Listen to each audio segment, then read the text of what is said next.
Moi qui arrive toute innocente et naïve, qui a des rêves plein les yeux, cette famille était la famille idéale. C'était la fameuse famille parfaite.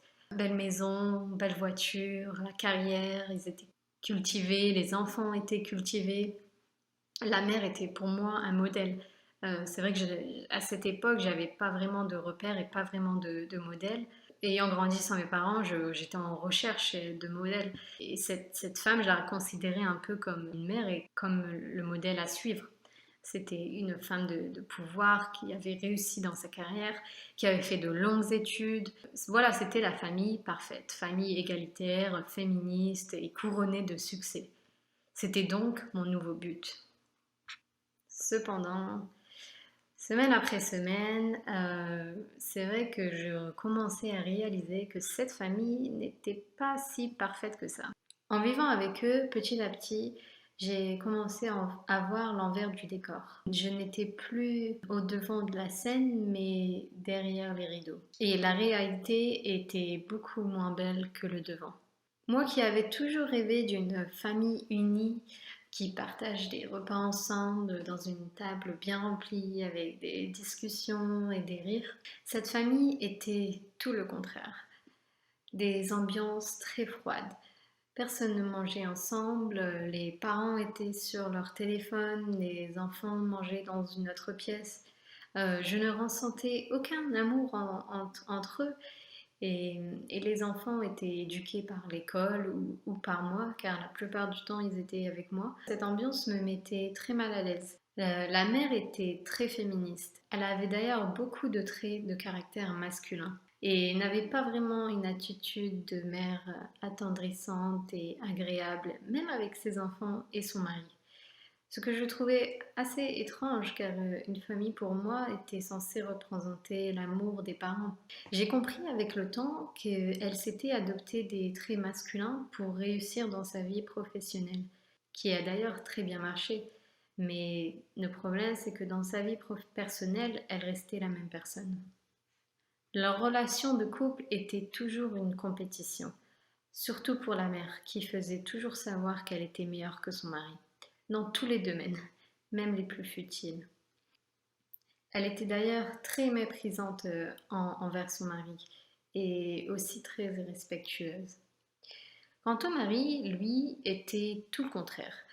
Très souriant, très agréable.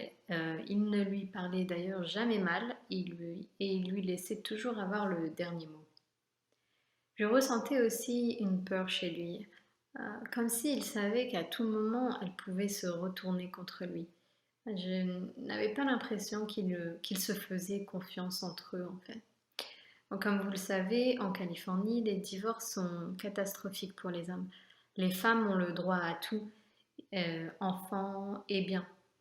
Donc j'avais un peu l'impression que l'homme avait cette peur de divorce, qu'elle divorce, parce que les divorces sont le plus souvent demandés par les femmes. Et je pense qu'il le sait et je pense qu'il en a peur. Donc après ça, je me posais aussi beaucoup de questions parce que je me disais, est-ce seulement cette femme ou est-ce le féminisme en lui-même en fait? Et plus j'avançais dans mon expérience, plus je côtoyais d'autres familles en faisant du babysitting ou en côtoyant leurs amis, plus je me rendais compte que en fait toutes ces familles avaient le même mode de vie que ma famille d'accueil. La femme a le pouvoir et l'homme est soumis. Le respect de l'homme avait disparu. Il traitait l'homme, le mari, comme le père Simpson en fait. C'était devenu un rigolo qu'on ne respecte plus mais qu'on moque. D'ailleurs, je ne sais pas si vous regardez, mais les nouveaux films pour enfants représentent toujours le père comme un boulet ou un imbécile. Ce que j'ai trouvé assez intéressant.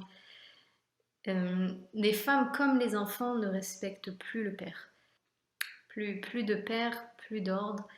Et plus d'ordre, ça devient donc le désordre. Toutes ces familles étaient pareilles et toutes ces familles avaient un point en commun, le féminisme. En voyant tout ça, j'ai commencé à changer de regard sur cet idéal qui ne devenait plus du tout un idéal pour moi. Et ce n'était pas que ces familles que je remettais en question, mais toute la société en elle-même. Car cette famille avait tout pour être heureux, mais pourtant, elle ne l'était pas. Ces familles étaient l'exemple parfait du couple féministe et libéral, et pourtant ces familles étaient un désordre. Il n'y avait plus de repères, plus de cadres, et c'était chaotique. Alors c'était pour moi un changement d'esprit brutal. Je remettais toute ma vie en question. Ce n'était certainement pas ce que je voulais, alors que toute ma vie, j'ai cru que ça l'était. Je me sentais donc trahie par la société. J'avais plein de questions, et notamment quel était mon but réel.